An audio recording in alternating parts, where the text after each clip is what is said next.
Welcome to Rock Creek TV, the first installment with my good friend Jay Semko here. And do you know what? I really do need to say that this man needs no introduction, and it's so true. Just off the road from Ontario, and here we are at Rock Creek. How are you doing, Jay? I'm doing great, Steve. You enjoying your food? I'm so hungry, and this sandwich is so good that I can't stop eating. Well, that's good. That is good, because I was like, we better start rolling here. We're going to have nothing to look at on this TV show. But anyway, so you just got off the road from Ontario. How was that? It was great. We did 4 shows with the Northern Pipes. We did 2 shows in Bayfield, Ontario, a place called the Ashwood. I'd never played there before. I've played a lot of places in Canada with the Pikes and otherwise. It's right on Lake Huron. Gorgeous little town. It was great. It was very historical and right on the lake. I must say, the wind was howling wind there. Is that right? And you being, from a place where you're close to the ocean everywhere. Yeah. This is quite close to Lake Huron. Okay? And the sound from that wind, heavy gales that come off, in essence, kind of a sea, Right. Great Lakes. Loud. I never quite experienced that before. So. Wow. But the shows were good. We did 2 shows there, which is unusual to do 2 in one place. And then we went on to Kingston, Ontario. Played a really cool show for the Light of Day Foundation for Parkinson's disease. And it's they do concerts literally all over the world to raise money to help people with Parkinson's and for research as well. That was really fun. We did that. And then the last one was in Hamilton, Ontario. A bar called the St. Hollywood Rock Bar. Oh. So all the shows are sold out. It'll be a lot of fun, it's with the Northern Pipes. There's Brian lives in Lunenburg, Nova Scotia. Moved there last year. And Donnie Schmidt, the drummer, lives in Harrison, just outside of Chilliwack, BC. And I'm here in Saskatchewan. So you got one guy on the East Coast, one guy on the West Coast, and one guy in the middle. So there's a little bit of logistics involved for us to make it all work for everybody.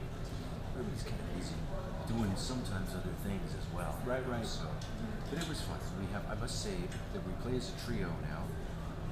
We may play as a quartet again in the future. Merle Brick, who was a member, he's sort of played a couple of things with us over the last couple of years when it's worked out for him. But for a number of reasons, he hasn't been able to really do that. So we thought, well, let's do it as a trio. Let's keep doing it. For a while, we had Ross Nikifor playing. It was kind of for quite some time, kind of our unofficial 5th guy, keyboard, multi-instrumentalist. And I guess there was a situation where we had a potential gig booked, and Ross wasn't able to get there. We thought, well, let's try it as a trio, and we did, and it worked out pretty good, and we kind of stuck with it since. And not that it wouldn't be a possibility that we could play as a 4 or 5 piece again, but it sounded pretty good as a trio now. I really feel like we found our stride, and it sounded quite good. Took a few rehearsals, took a few shows to kind of figure out what it is, but this last tour, I just really feel like the band's sounding the best it has in a long time. It's working. So That's so great. So to go have another bite of your sandwich.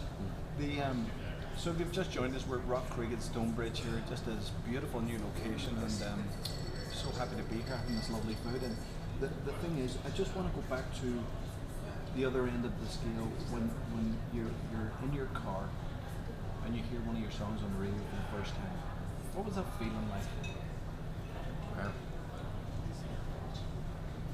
Well, I think the first time I ever heard one of my songs on the radio, it was probably when it was CJUS, which was the university radio station here in Saskatoon. Okay. And they were pretty wide open. It was like, the early 80s.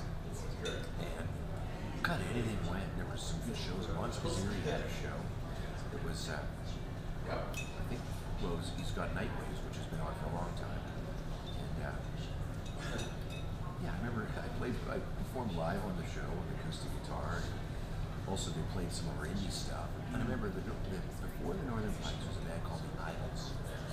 We had a single that we did, a 45 vinyl, 45 single. And the A-side was called Rage, which was written by B-side was called I've Been Inside, which I wrote, which is cringe-worthy and really difficult for me to listen to. But Merle's song was pretty good. It had some groove, and it was sort of a little more raw.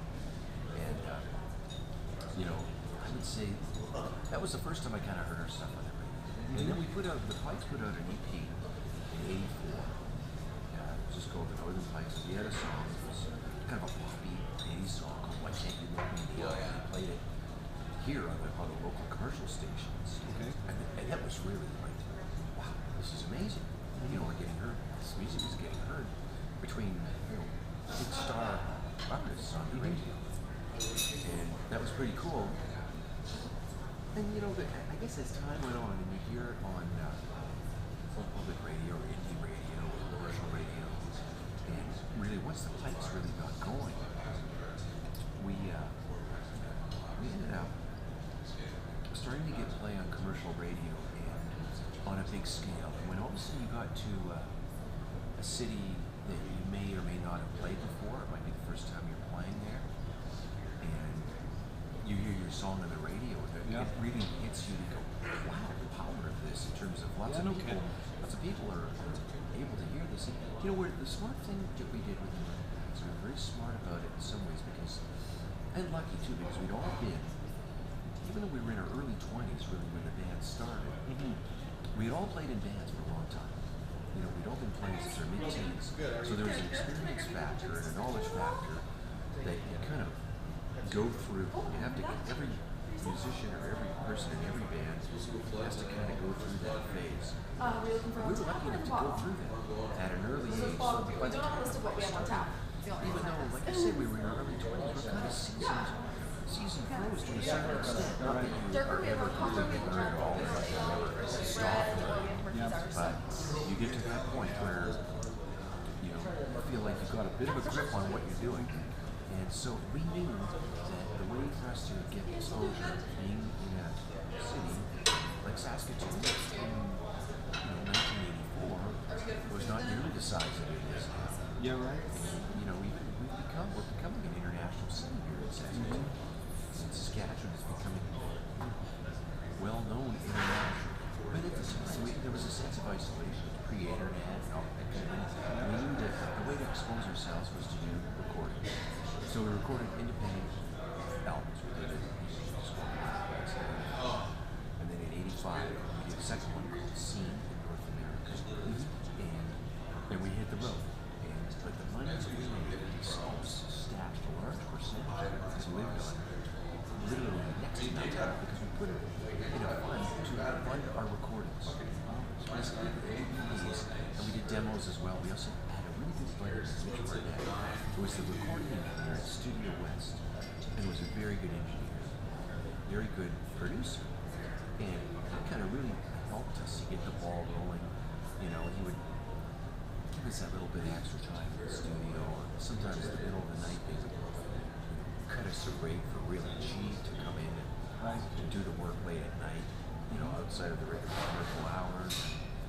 So it was, you know, there was a number of factors at play there, but we realized that the way to expose ourselves was to record our own, write our own songs, record them, and send them out via the mail, you know, and we did. We sent them all over Canada to both commercial and independent and college stations that we thought might play indie music. We did the same thing with the United States, and we developed a pretty good following from that. I mean, that was really the thing that started attracting major record labels, was the fact that we were getting, you know, #1 in college charts in Canada and the United States with our indie stuff. And as a result, then there develops a bit of a demand, or at least a reason to go and play there and get yourself exposed as a live band.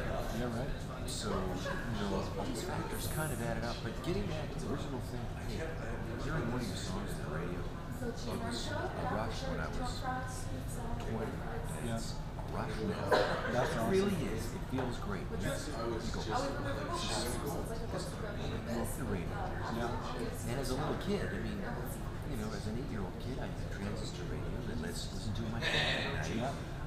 I could tell you every song on the radio, every artist, every song, and you get to a point where you're a teenager, you develop your own taste in music, you know, beyond necessarily what's on the radio. But the radio is always, you know what? It's free for people to listen to. Everybody's got one in their car. And I know the world has changed a bit. So there's the internet, there's so many other things that, you know, satellite, etc. But radio, meat and potatoes, radio is still such a rush. You hear one of my songs, and I'm still fascinated by it. You're watching Rock Creek TV with my guest Jay Semko. I'm Stephen McGuire. We'll see you in part 2.